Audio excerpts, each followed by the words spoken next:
ইলিশ মাছের কাঁটা ভালো, চিংড়ি মাছের টক।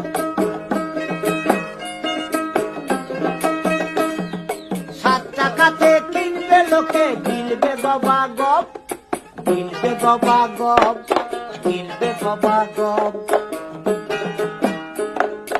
ইলিশ মাছের কাঁটা ভালো, চিংড়ি মাছের টক।